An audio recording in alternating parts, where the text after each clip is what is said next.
Estamos iniciando mais uma edição da Sessão TV Atende. Nosso convidado de hoje é o neuroradiologista Dr. Cláudio Stauch. Dr. Cláudio, seja muito bem-vindo à Sessão TV Atende. Muito obrigado, João. Agradeço muito o convite. E vamos aí, então, falar alguma coisa a respeito de esclerose múltipla. Isso é uma coisa que vem surgindo muitos questionamentos da população. Algumas pessoas já vêm aparecendo com essa doença. O que vem a ser isso, doutor? Bom, a esclerose múltipla é uma doença neurológica crônica. Não se sabe a causa dela, mas admite-se hoje, através de todos esses estudos, que muito provavelmente é uma doença de origem autoimune. E essa autoimunidade, o próprio organismo atraca, do indivíduo ataca o sistema nervoso, causando desabilidade, porque é uma doença desmielinizante, e essa autoimunidade interfere com a mielina, que reveste os axônios, e isso cria um processo inflamatório, que a doença ela ocorre em surtos, são surtos assim que aparecem assim inesperadamente, tem um curso variável de alguns dias ou semanas, e esse surto ele acaba e a pessoa recupera. Às vezes recupera totalmente, às vezes recupera parcialmente. Só que a esclerose múltipla, esclerose quer dizer cicatriz. Então, isso vai causando cicatrizes múltiplas dos neurônios, das bainhas dos axônios dos neurônios, né?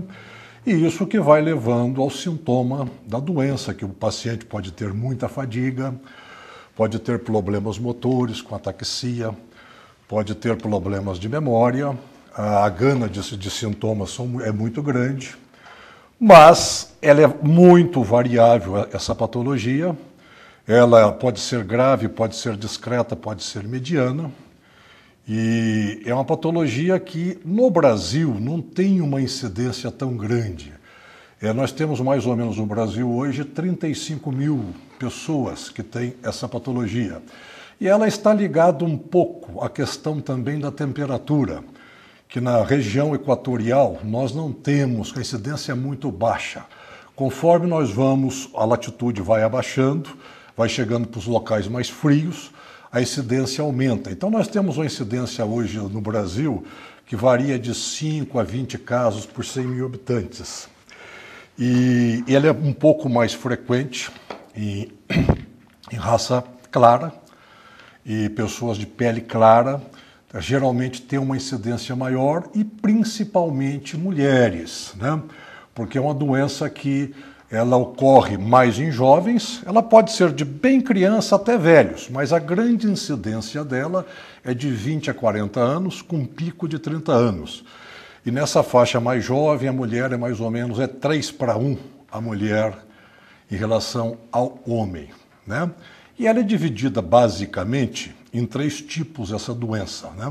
Tem outros que são mais graves, mas felizmente são mais raros.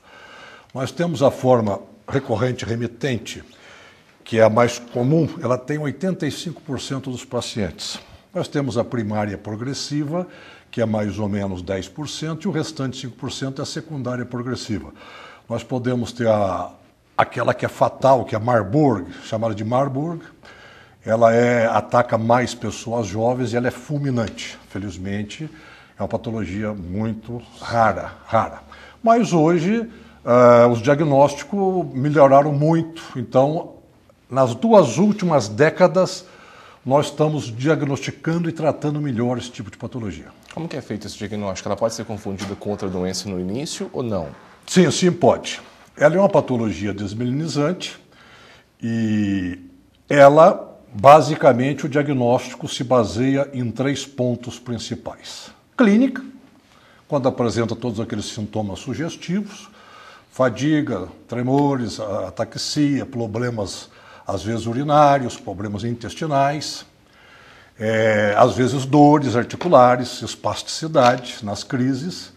Isso sugere. Hoje, com o advento da ressonância magnética, a ressonância magnética hoje foi um grande avanço para ajudar o diagnóstico, porque as lesões na ressonância magnética são lesões muito características. Embora a gente não possa dizer que seja patognomônico, mas são lesões que sugerem muito a possibilidade de lesões desmielinizantes, principalmente a esclerose múltipla, porque nós temos outras patologias desmielinizantes também. E também nós utilizamos também exames laboratoriais, o exame do líquor da espinha, o líquido que fica na espinha, que aparece em algumas bandas oligoclonais, que também ajuda. Quando tem essas três características que convergem, a gente faz o diagnóstico. Às vezes não é fácil e às vezes tem que prosseguir um pouco com o tempo no diagnóstico para fechar esse diagnóstico. Ela pode às vezes se confundir com ADEM, que é uma lesão desmielinizante que acontece pós-vacinal, quando pessoas tomam vacina. Dependendo da esclerose múltipla, na forma pseudotumoral, porque ela tem uma forma pseudotumoral, ela pode também confundir com lesões tumorais, neoplásicas, né? Mas basicamente essas são as principais. Existem algumas outras, como síndrome de Sussac, algumas outras patologias, mas que já servem como diagnóstico diferenciais, mas na prática não é tão importante. Diagnosticou, a pessoa está com esclerose. Tratamento. Como funciona esse tratamento? A pessoa consegue reverter ou ela vai conviver com a doença? Bom, nas últimas 2 décadas, com o aparecimento de novas drogas, melhorou-se muito isso, né? O tratamento é multifatorial. Não é um tratamento, assim por assim dizer, muito fácil.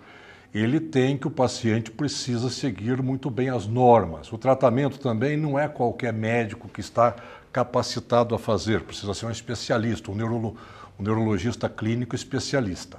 Mas nós temos para sintomas gerais, anti-inflamatórios, analgésicos que funcionam para pequenos sintomas. Nós temos a parte de fisioterapia, psicoterapia, que é muito importante, inclusive até a acupuntura também às vezes é utilizado, que isso ajuda muito também no tratamento dos sintomas secundários. E quando o paciente tem espasticidade, a fisioterapia é muito importante para ele se sentir melhor. E na fase do surto, porque é uma doença que ela vai por surtos, tem um surto, melhora, depois vem outro surto, isso é muito variável de paciente para paciente. Nós utilizamos altas doses de corticoide, que são extremamente bons no aspecto anti-inflamatório. Mas o corticoide ele só serve para agir no aspecto da inflamação, melhorar a inflamação. E nesses últimos 20 anos foram aparecendo as drogas, os imunomoduladores e os imunossupressores, que são essas drogas. Essas drogas elas ajudam a modular, essas que modulam são um pouco mais fracas, essas drogas. Elas modulam o tratamento e assim, ela visa o seguinte, diminuir a quantidade de surtos, espaçar esses surtos, inclusive às vezes até não ter mais surtos, tá? E também evitar que quando há surtos, esses imunomoduladores, ou nos casos mais graves, os imunossupressores, essa atividade imune do organismo do paciente, ela seja mais fraca, ela não cause tanta lesão no tecido nervoso, nos neurônios, na mielina dos axônios. Então, com essas drogas, são drogas caras, são muito caras essas drogas.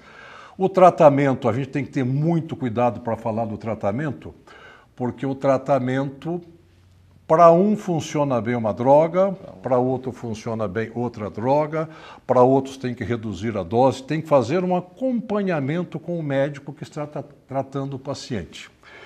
E as principais drogas hoje, esses imunomoduladores, imunossupressores, são drogas muito caras, mas a maioria delas, tanto para o tratamento primário, porque já existe assim, via de regra começa com o chamado tratamento primário, muitos pacientes se dão bem, se ajustam a esse tratamento, quando não funciona, entram drogas mais potentes, mais fortes, que seria o tratamento secundário.